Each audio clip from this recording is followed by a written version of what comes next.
الہی ظہیر صاحب ہمارے ساتھ موجود ہیں. بہت شکریہ سر کہ آپ کی تشریف لے. بالکل. علامہ شام صاحب یہ جو بتائیے کہ اس وقت جس طرح سے علامہ صاحب نے بات کی ہے، علم و فضل میں اماں عائشہ کیا مقام رکھتی ہیں؟ بسم اللہ الرحمن الرحیم. میں آپ کے جواب کی طرف آتا ہوں. پہلی جو شاہ صاحب نے بات کی ہے اس میں کچھ اضافہ یہ کرنا چاہتا ہوں کہ سیدہ عائشہ نجیب الطرفین ہیں جو انہوں نے بات کی ہے نا کہ باپ بھی صحابی اور دادا بھی. یہ بات یاد رکھنی چاہیے تمام سامعین کو بھی.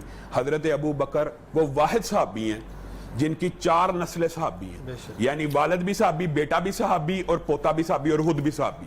اور ثانی اثنین اذ ہما فی الغار اذ یقول لصاحبہ، نواسہ بھی صحابی، عبداللہ بن زبیر، یعنی 4 پشتے صحابی ہیں. یہ واحد صحابی ہیں اور اللہ تعالیٰ ان کو صحابیت کا لقب، ایک تو یہ ہے جن کو ہم دیتے ہیں کہ جس نے رسول اللہ کو دیکھ لیا وہ صحابی ہے. ان کو اللہ کہہ رہا ہے ثانی اثنین اذ ہما فی الغار اذ یقول لصاحبہ، صحابی کا لقب ان کو ان کے والد کو اللہ رب العزت نے دیا. اور دوسری طرف ان کی جو والدہ ام رمان ہیں ان کے بارے میں نبی کریم صلی اللہ علیہ وسلم کی حدیث پتہ کیا ہے کہ جس نے جنت کی کوئی حور دیکھنی ہو عائشہ کی ماں کو دیکھ لے، جس کی ماں کی یہ فضیلت ہے. پھر انہوں نے جو وہ سبز ریشمی ٹکڑے کی تصویر کی بات بیان کی ہے نا، اس کے اندر حضرت عائشہ نے یہاں پہ تو یہ کہا تھا کہ جو آپ دیکھتے ہیں میں نہیں دیکھتی تو، لیکن داہیہ قلبی کو ایک مرتبہ رسول اللہ صلی اللہ علیہ وسلم کے ساتھ کھڑا ہوا حضرت عائشہ نے دیکھا. کہا آپ داہیہ قلبی سے باتیں کر رہے تھے، وہ اوپر تھے آپ نیچے تھے، آپ نے گھوڑے کے اوپر اس طرح بلا تکلف کھڑے تھے. کہا تجھے نہیں پتا وہ جبریل امین تھے، داہیہ قلبی کی شکل میں آئے تھے اور تجھے سلام کہہ رہے تھے. تو حضرت عائشہ نے پھر سلام کہا. اس کا مطلب ہے جبریل امین ایک مرتبہ سلام نہیں لے کے آئے. امی عائشہ نے خود اپنے چند فضائل بیان کیے خود کہ مجھے جو 9 فضیلتیں دیگر دنیا کی عورتوں پہ حاصل ہیں، فخر سے نہیں بتا رہی لیکن یہ قدرتی بات ہے حاصل ہے. ایک تو میں رسول اللہ صلی اللہ علیہ وسلم کی بیوی ہوں، دوسری بات یہ ہے کہ میں واحد بیوی ہوں کہ جس کے حجرے کے اندر رسول اللہ محو استراحت ہوتے، میرے پاس لیٹے ہوتے تو وحی نازل ہو جاتی، اور کسی ام المومنین کے پاس اس طرح وحی نہیں آئی. اور پھر حضرت عائشہ نے کہا میں وہ ہوں کہ جن کے ہاتھوں میں رسول اللہ صلی اللہ علیہ وسلم کا انتقال ہوا، اور میں وہ ہوں کہ جن کے حجرے میں رسول اللہ صلی اللہ علیہ وسلم دفن ہوئے، اور میں وہ ہوں کہ جن کا لعاب دہن آخری وقت میں انشاءاللہ اس کی تفصیل بیان کریں گے، آخری وقت میں رسول اللہ صلی اللہ علیہ وسلم کے لعاب کے ساتھ مل گیا. یہ امی عائشہ خود اپنی فضائل بیان کر رہے ہیں. اور آج دکھ اور افسوس کی بات ہے، میں علم و فضل کی طرف آتا ہوں. دکھ اور افسوس کی بات ہے کہ نبی کریم صلی اللہ علیہ وسلم نے فرمایا تھا من سبا صحابی، جو میرے صحابی کو برا بلا کے اس پہ اللہ کی، فرشتوں کی اور جمیع انسانیت کی لعنت ہوتی ہے. ایک عام فہم سی بات ہے، آج یہ بات بھی سمجھنے کی ضرورت ہے. میں آپ کو یا آپ مجھے کافر کہیں یا بے ایمان کہیں تو ہم میں سے ایک بندے کا کافر ہونا یقینی ہے. رسول اللہ صلی اللہ علیہ وسلم کی حدیث ہے کہ کوئی اپنے بھائی کو کافر کہے نا، وہ کافر نہیں ہے نا، تو واپس آ جاتا بندے کے اوپر وہ الزام پلٹ جاتا ہے.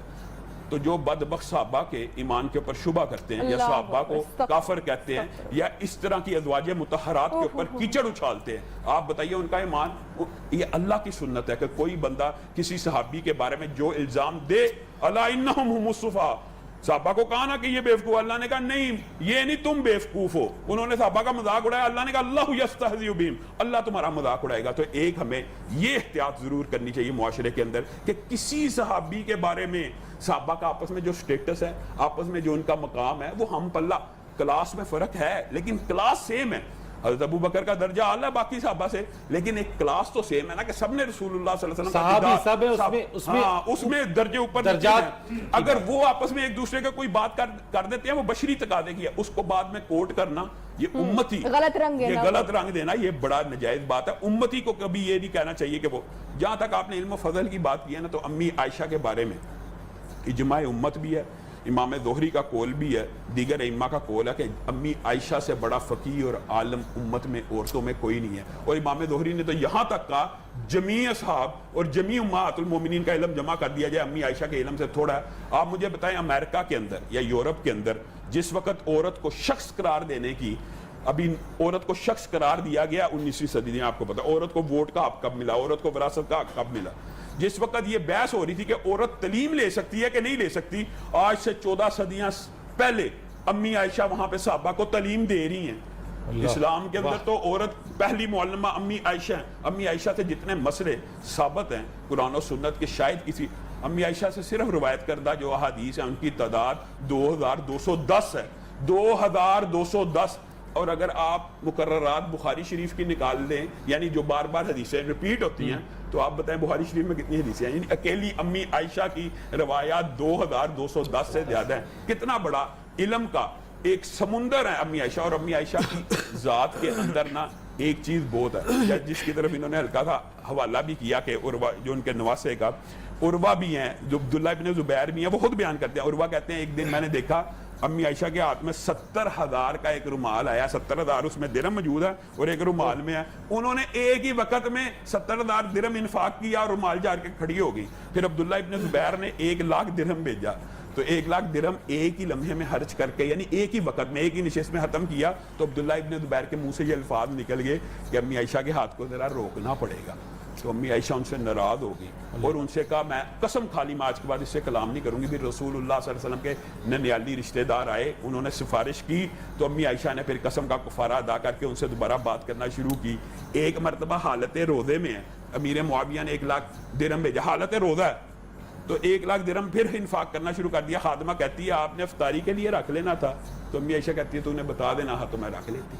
اور ایک مرتبہ ایسا واقعہ ہوا کہ گھر کے اندر صرف روٹی کا ایک ٹکڑا موجود ہے. مانگنے والی آئی, آج بھی روزے سے ہے, مانگنے والی آئی, خادمہ کو کہتی ہے اس کو دے دو. کہا روٹی کا صرف یہی ٹکڑا آپ کی افطاری کے لیے, پھر نہ کہنا پہلے آپ مجھے کہتی رہتی ہیں بتا دینا تھا. کہا میں کہتی ہوں دے دو, جب افطاری آئے گی دیکھی جائے گی. پھر کیا ہوا کہ افطاری کے وقت کسی نے گوشت بھیج دیا, تو امی عائشہ نے کہا یہ دیکھو روٹی کے بدلے میں دنیا میں بھی گوشت مل رہا ہے. تو امی عائشہ کا جو طرز انفاق فی سبیل اللہ یہ کہاں سے اخذ کیا, یہ رسول اللہ صلی اللہ علیہ وسلم سے. اور جو پیار اور محبت رسول اللہ صلی اللہ علیہ وسلم کا شاہ صاحب نے بیان کیا نا کہ دوڑ لگانا, امی عائشہ کے ساتھ رسول اللہ صلی اللہ علیہ وسلم کی اتنی زیادہ قربت تھی کہ آپس میں مذاق کیا کرتے تھے. کئی مرتبہ, ایک مرتبہ حضرت عائشہ کے سر میں درد تھا, تو رسول اللہ صلی اللہ علیہ وسلم بھی آخری بیماری کے ایام میں تھے. تو رسول اللہ نے کہا تو پریشان کیوں ہوتی ہے عائشہ, اگر تو فوت ہوگی میں تجھے اپنے ہاتھ سے دفناؤں گا, کفناؤں گا, غسل دوں گا. یہاں سے یہ بات بھی ثابت ہوتی ہے کہ میاں بیوی کا جو تعلق ہے نا وہ مرنے سے ختم نہیں ہوتا. یہ بات بھی غلط العام ہے معاشرے میں کہ میاں بیوی کا تعلق ختم ہو گیا. حضرت فاطمہ کو کس نے غسل دیا؟ حضرت علی نے. اور رسول اللہ صلی اللہ علیہ وسلم یہاں پہ یہ کہہ رہے ہیں اگر تو فوت ہوئی میں تجھے اپنے ہاتھ سے غسل دوں گا, کفناؤں گا, دفناؤں گا, جنازہ پڑھوں گا. تو امی عائشہ آگے مسکرانا شروع ہوگی, کہا آپ تو مجھے لگتا ہے کہ میری وفات پہ خوش ہوں گے اور اسی حجرے میں ایک اور بیوی کو لے آئیں گے. یعنی ایک انداز. تو رسول اللہ صلی اللہ علیہ وسلم نے ان کی بات پہ بے اختیار تبسم فرمایا. ایک مرتبہ حضرت عائشہ عمر میں تو کم تھی نا, 9 برس کی عمر میں رخصتی ہو گئی, اور جب وہ آئی نا ان کے پاس ظاہر ہے بچپن کے کچھ کھلونے موجود تھے, ایک گھوڑا بھی تھا. تو حضرت رسول اللہ صلی اللہ علیہ وسلم ان کی حاضر جوابی کے نا بڑے لوگوں میں ذکر کیا کرتے تھے عائشہ کی ذہانت کا. اور یہ جو شاہ صاحب نے بات کی ہے نا, یہ یقین ماننے ہمارے معاشرے میں تو تکلف ایسا ہے, ہم لوگوں کے سامنے اپنی بیوی کی تعریف کر دینا, لوگ عجیب و غریب القاب دینا شروع کرتے ہیں, یار یہ بیوی کے نیچے لگا ہوا, یا ایک خاص ایک ٹرم. تو رسول اللہ تو سب لوگوں کے سامنے شاہ صاحب نے حدیث بیان کی ہے, کس سے محبت ہے؟ عائشہ سے. سارے صحابہ کے سامنے کہہ رہے ہیں, اور اس مردوں میں سے عائشہ کے باپ سے, یہ نہیں کہا ابو بکر سے, یہ نہیں کہا صاحب غار سے, کیا کہا عائشہ کے باپ سے. تو حضرت عائشہ ایک مرتبہ گھوڑے سے کھیل رہی ہیں, ان گھوڑے کے پر تھے. تو رسول اللہ صلی اللہ علیہ وسلم نے کہا عائشہ یہ گھوڑا, کہا جی یہ اللہ کے رسول یہ گھوڑا, کہا گھوڑوں کے تو پر نہیں ہوتے. تو آگے سے فٹ کہتی ہیں حضرت سلمان کے گھوڑوں کے پر آئے تھے کہ نہیں. تو رسول اللہ صلی اللہ علیہ وسلم مسکرانا شروع ہو گئے کہ یہ کیسی حاضر جوابی ہے, اور کہاں سے کہاں ملائی بات. بالکل. اور یہ حضرت صفیہ کا جو شاہ صاحب نے واقعہ بیان کیا نا, امی عائشہ کو رسول اللہ صلی اللہ علیہ وسلم نے یہ کہا کہ آپ یہ پیالہ بھیجیں, پیالہ آپ نے توڑا, پیالے کے بدلے پیالہ دینا پڑے گا. حضرت عائشہ کے گھر سے وہ تھالی لے گیا. اچھا, اتنی خوبصورت گفتگو, اور جس طرح سے شاہ صاحب نے اور شام صاحب نے بڑی خوبصورتی سے جو واقعات سنا رہے ہیں, دل کر رہا ہے کہ اور واقعات ہم لوگ سنتے جائیں. یقیناً حضرت عائشہ کو اللہ تعالیٰ نے بہت مقام عطا کیا. واقعی میں یہ جو باتیں ہیں, تو جس طرح سے واقعات ہم سناتے چلے جائیں تو یہ چلتا چلا جائے اور نشست کم پڑ جائے. ہماری آج کی خواتین کے لیے علامہ صاحب کی ان کے لیے کیا ہے, ان کی سیرت, ان کی اسوا, ان کی زندگی کس طریقے سے ایک رول ماڈل ہے ہماری آج کی خواتین کے لیے؟ میں اس سوال کی طرف بھی آتا ہوں, لیکن شاہ صاحب نے کچھ واقعات ایسے بیان کیے, میرے دماغ میں بڑی تیزی سے واقعات آ رہے تھے. نبی کریم صلی اللہ علیہ وسلم کی وفات سے قبل امی عائشہ نے خواب دیکھا کہ میرے حجرے میں 3 چاند اترے ہیں, میرے حجرے میں 3 چاند اترے ہیں. تو جب رسول اللہ صلی اللہ علیہ وسلم کی قبر ان کے حجرے میں بنی نا, تو ابو بکر نے کہہ دیا تھا تیرے خواب کی تعبیر پوری ہو گئی ہے, پہلا چاند تیرے حجرے میں غروب ہو گیا ہے, باقی 2 کا انتظار کر. اور وہ باقی 2 وہ خود نکلے, ایک حضرت ابو بکر تھے, اور پھر امی عائشہ نے جو تیسری جگہ تھی نا, یہ بھی دیکھیں اثار, قربانی, امت کے لیے کتنی بڑی قربانی دی. امی عائشہ کہتی ہیں اللہ کی قسم تیسری جگہ میں نے اپنے لیے رکھی ہوئی تھی. تو عمر کا قاصد آیا اور حضرت عمر نے پتا کیا وصیت کی تھی کہ امی عائشہ کے حجرے کے بعد میری میت رکھ دینا لیکن ان کے اوپر دباؤ نہ ڈالنا, ان کو مجبور نہ کرنا کہ مجھے یہاں دفن کرنا, صرف اجازت مانگنا, اگر اجازت دیں تو دفن کر دینا ورنہ باہر بقیع میں دفن کر دینا. تو امی عائشہ کہتی ہیں کہ اللہ کی قسم عمر کی احسانات جو اسلام کے اوپر تھے اور عمر کی جو حیا, عمر کی وجہ سے جو پردے کی آیات اور عمر کی غیرت کی وجہ سے اسلام کے اوپر جتنی نعمتیں نازل ہوئی, میں نے کہا عمر آپ کے لیے میں اپنی جگہ قربان کرتی ہوں اور آپ کو اس روضے میں دفن کرنے کی اجازت دیتی ہوں. اور امی عائشہ اگر حیا کی بات کریں عورتوں کے لیے جو ہمارا ابھی آپ نے سوال کی ہے, مجھے ایک بات بتائیں, عورتوں کے لیے تو ویسے نمونہ حضرت مریم بھی ہیں, حضرت عیسیٰ کی والدہ. رسول اللہ صلی اللہ علیہ وسلم کی یہ بھی حدیث ہے کہ یہ عورتیں مریم, آسیہ, خدیجہ ساری امت کے لیے نمونہ ہیں, اور عائشہ کی فضیلت ان عورتوں پہ ایسے ہے جیسے کھانوں میں سرید کی ہے. یعنی جس طرح رسول اللہ کو سرید سب سے زیادہ پسند تھا, مجھے عائشہ یعنی ایک بتا رہے ہیں. اور حیا ہونی کیسی چاہیے, آپ حضرت مریم کا واقعہ اگر غور کریں نا تو آپ شاید آپ نے اس اینگل سے نہ دیکھا ہو, پڑھا ہوگا کہ حضرت مریم کو اللہ کس کی بشارت دے رہا ہے, پیغمبر کی, رسول کی, بن باپ کے بچے. کتنا بڑا بوجھ ہے قیامت تک کے لیے. ادھر خوشخبری آ رہی ہے اور اللہ بھی خوشخبری کر کے بیان کر رہا ہے, اور آگے مریم کا قول کیا ہے, یا لیتنی متو قبل ھذا وکنت نسیا منسیا, اے کاش میں اس واقعے سے پہلے مر چکی ہوتی. ایک پیغمبر کی بشارت آپ کیوں مر چکی ہوتی, کیوں؟ وہ کہتی ہیں اس لیے کہ میں جب بچہ لے کے جاؤں گی لوگ میرے پہ انگلیاں اٹھائیں گے. ایک پیغمبر کی بشارت کے باوجود حیا شرم ایسی ہے, یا لیتنی متو قبل ھذا وکنت نسیا منسیا, میں بولی بصری ایک داستان ہوتی. اور پھر جو ان کا اندیشہ تھا وہ درست ثابت ہوا, یا اخت ہارون ما کان ابوک امرأ سوء وما کانت امک بغیہ. لوگوں نے یہی بات کی, تیرا باپ بھی برا نہیں تھا, تیری ماں بھی بری نہیں تھی, یہ کیا اٹھا لائی ہے. پھر بچے نے جواب دیا. اور امی عائشہ کا یہی طرز عمل سیرت نگاروں نے لکھا ہے. امی عائشہ کے ساتھ زندگی کے اندر جو 2 ہار کے چوری کے واقعات ہوئے ہیں, اللہ نے تو دونوں کو باعث برکت امت کے لیے بنایا. پہلا ہار چوری ہوا حضرت اسما کا تھا, آپ غزوہ بنی مستلق میں ہار چوری ہوا, 14 سال کی عمر ہے, آپ اپنے ہودج سے اتری ہیں, پالان سے اتر کے ہار ڈھونڈنے کے لیے گئی ہیں. وہ جب قافلہ چلا, پلان اٹھانے والے اتنی ہلکی تھی, اندازہ نہیں ہوا امی عائشہ بیٹھی ہیں کہ نہیں, پیچھے رہ گئی.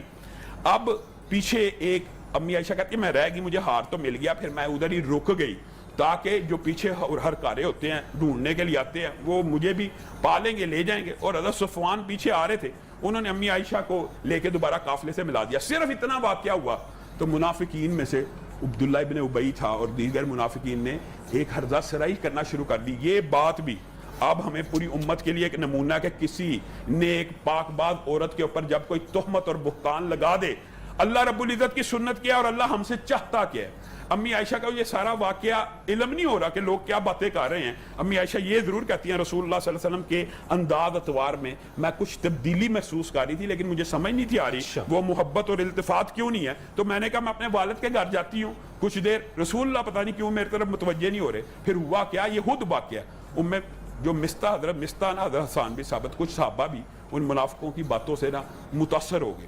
تو وہ ان کے بارے میں انہوں نے کہا یہ یا پیچھے رہ گئی تھی صفوان کے ساتھ, آئی اس طرح کی باتیں اڑانا شروع ہو گئے.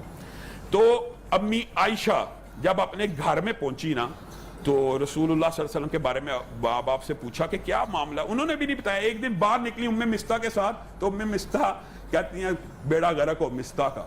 امی عائشہ کہتی ہیں مستہ کا بیڑا غرق ہو, وہ تو بدر کا صحابی ہے, آپ کو پتا نہیں بدر والوں کے لیے اللہ کے رسول نے کیا سارے جو بردی کرتے رہے گناہ معاف کیا, تجھے نہیں پتا وہ تیرے بارے میں اس طرح کی بات. امی عائشہ کہتی ہیں وہ پہلا دن تھا, مجھے پتا لگا میرے پہ اتنا بڑا الزام لگ گیا, مجھے تو یہ بھی نہیں تھا پتا. اور جب چوری کا الزام لگا تھا, نہیں ان کے اوپر یہ تہمت منافقوں نے لگا دی کہ حضرت صفوان غیر محرم تھے, ان کے ساتھ آئی ہیں, یہ تہمت ان کے اوپر لگ گئی کہ وہ ان کے ساتھ کیوں آئی ہیں کہ اس طرح کا معاملہ. تو رسول اللہ صلی اللہ علیہ وسلم نے بھی یہ دیکھے, جب وحی نہ آئے رسول اللہ صلی اللہ علیہ وسلم بھی خاموش ہیں. اور آج امی عائشہ کہتی ہے میرے بخار کی شدت سے میں بے ہوش ہو کے گر پڑی, حالانکہ الزام جھوٹا تھا.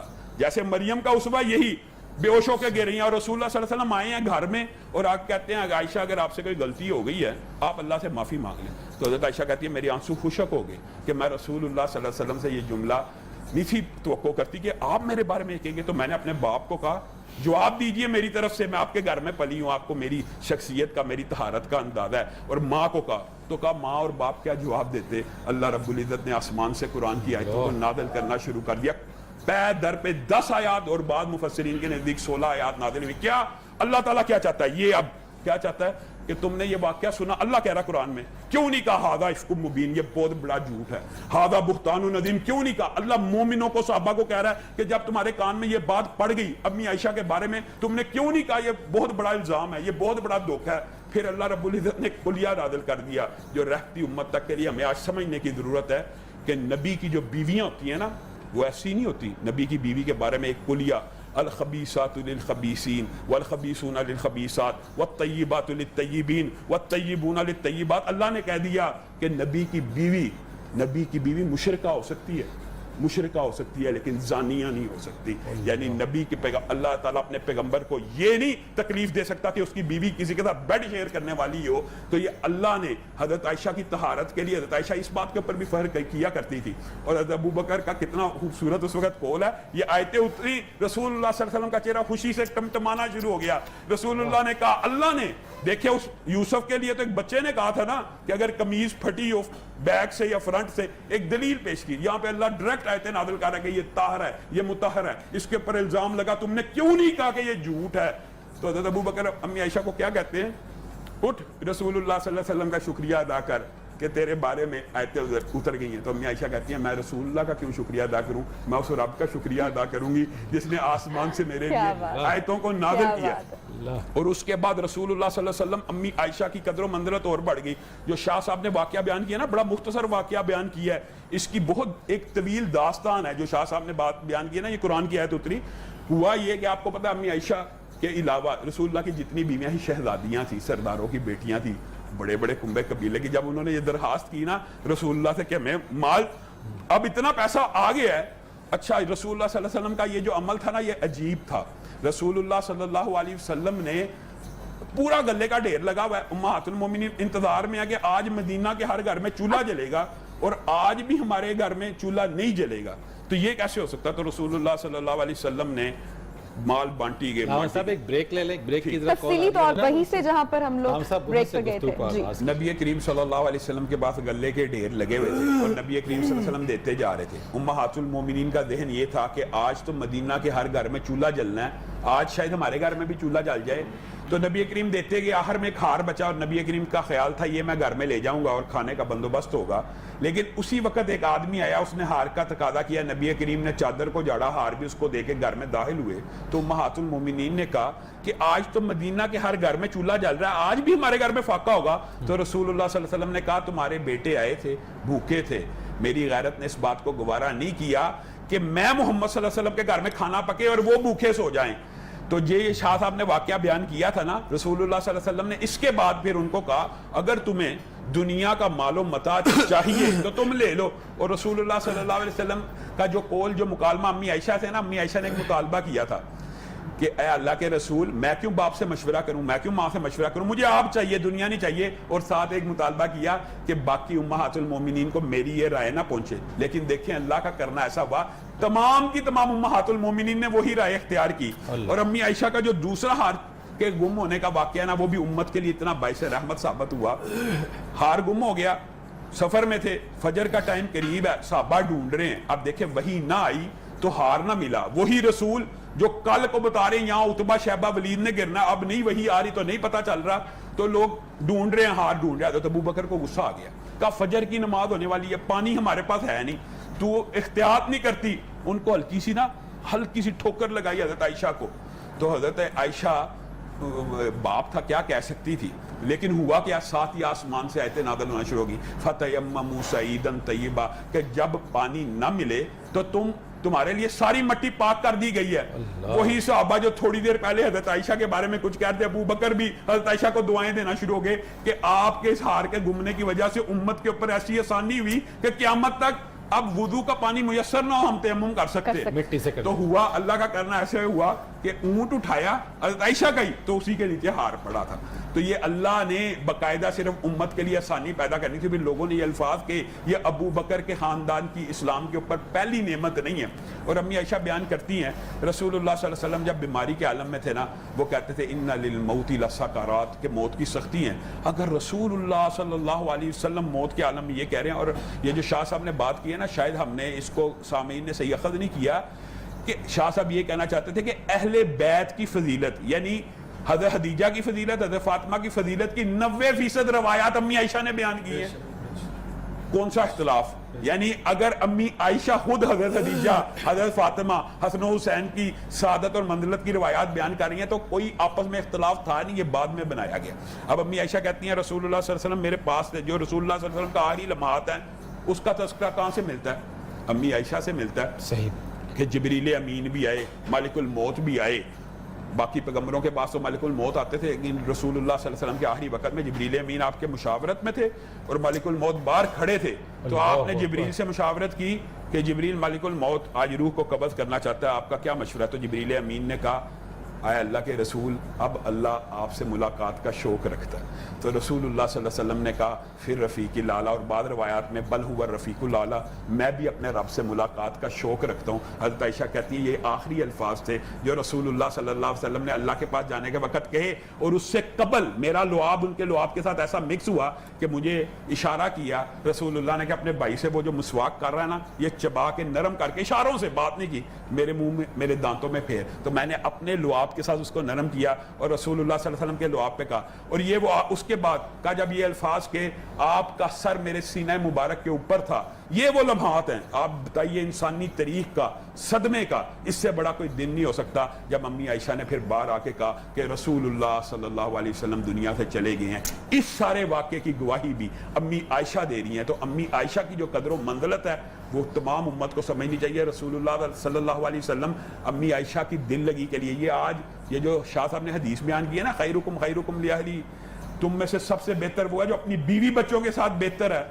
ہم امی عائشہ کہتی ہیں کہ اتنی مصروفیت کے باوجود فجر کے بعد بھی عصر کے بعد بھی گھر میں پتہ کرنے آتے تھے اور رسول اللہ صلی اللہ علیہ وسلم مجھے کہانی سنایا کرتے تھے. رسول اللہ صلی اللہ علیہ وسلم نے ایک جن کا واقعہ امی عائشہ کو سنایا، امی عائشہ نے بدلے میں ابو ذرا کا مشہور حدیث ہے وہ واقعہ سنایا. تو محبت مودت اور الفت کا یہ جو ایک نمونہ ہے. امی عائشہ 17 رمضان کو اس دنیا سے چلی گئی. اللہ رب العزت پوری امت کی ماؤں بہنوں بیٹیوں کو ان کی سیرت پہ چلنے کی توفیق عنایت فرمائے. بہت خوبصورت طریقے سے بیان کر رہے تھے واقعات اور دل کریں کو روکنے کا دل نہیں کرا تھا بالکل. خاص طور پر نبی کریم صلی اللہ علیہ وسلم کا جو وصال ہے، چونکہ اما عائشہ کی گود میں ان کا سر رہا اور آخری جتنے بھی وہ لمحات رہے ان کی شاہد امی عائشہ ہیں. وہ سب شہادت ہی وہی دے رہی ہے ساری چیزوں میں. آپ میں چاہوں گا اسی چیز کو ذرا سا تھوڑا آپ بھی آگے بڑھائیے. نبی کریم صلی اللہ علیہ وسلم کا جو وصال ہوا اور ان کی گود میں اس چیز کو تھوڑا بیان کیجیے. برادر محترم علامہ شامل عزیز صاحب جہاں سے بات چھوڑے تو میں بھی شروع کرتا ہوں. خوبصورت بات ہے، بلکہ اس چیز کے اوپر میں تو آج جو موضوع ہے اتنی دلچسپ نبیہ بات چل رہی ہے نا کہ میں تو بس سننے کو یقیناً ہمارے جو ناظرین ہیں وہ بھی اس سے مستفید ہو رہے ہوں گے ان تمام باتوں سے. ہماری کوشش یہی ہوتی ہے کہ ان موضوعات کو لے کر اپنے بہت یہ جو پیاری اور خوبصورت اور بہت ہی علم رکھنے والے جو اسکالرز ہیں ان سے ان باتوں کے اوپر ڈسکس کریں. علامہ صاحب ظہیر صاحب یہ آخری اگر کنکلوڈنگ ریمارکس دے دیں تو پھر ہم نعت کی طرف جائیں گے اور آپ کا شکریہ ادا کریں. امی عائشہ کے علم کے حوالے سے ان الصفا والمروہ من شعائر اللہ فمن حج البیت او اعتمر فلا جناح، یہ جو قرآن پاک کی آیت ہے نا یہ امی عائشہ سے صحابہ نے آ کے سیکھی کہ اس آیت سے تو ایسے پتہ لگتا ہے کہ صفا مروہ کی صحیح کرنے میں گناہ نہیں ہے اور اگر چھوڑ بھی دی جائے تو حرج نہیں ہے. تو امی عائشہ نے کہا تم نے صحیح آیت کو سمجھا نہیں ہے. اصل یہ دیکھیں علم کی بات ایک عورت سمجھا رہی ہے پوری امت کو. یہ لات منات کے یہاں پہ بت ہوتے تھے تو صحابہ نے کہا شاید اس کی صفا مروہ کی صحیح کرنا اب معیوب بات ہو تو اللہ تعالیٰ نے آیت اس طرح نازل کی، لیکن اس میں سے حکم فرضیت کا نکل رہا ہے. یعنی عمرہ صحیح، طواف صفا مروہ کی صحیح کے بغیر مکمل نہیں ہو سکتا. اس طرح امی عائشہ نے بہت سے مسائل امت کو سمجھائے ہیں. اللہ تعالیٰ انہیں غریق رحمت کرے اور امت کو ان کے نقش قدم پہ چلنے کی توفیق. آمین. ہمیں بریک میں شبانہ نے بھی جوائن کیا تھا تو شام صاحب کا بہت شکریہ ادا کرتے ہیں. سر بہت شکریہ آپ کا، لیکن ہمارے ساتھ ٹرانسمیشن میں رہیں گے. شام صاحب کل دوبارہ ہمیں جوائن بالکل کل ہمیں جوائن کریں گے. ویلکم.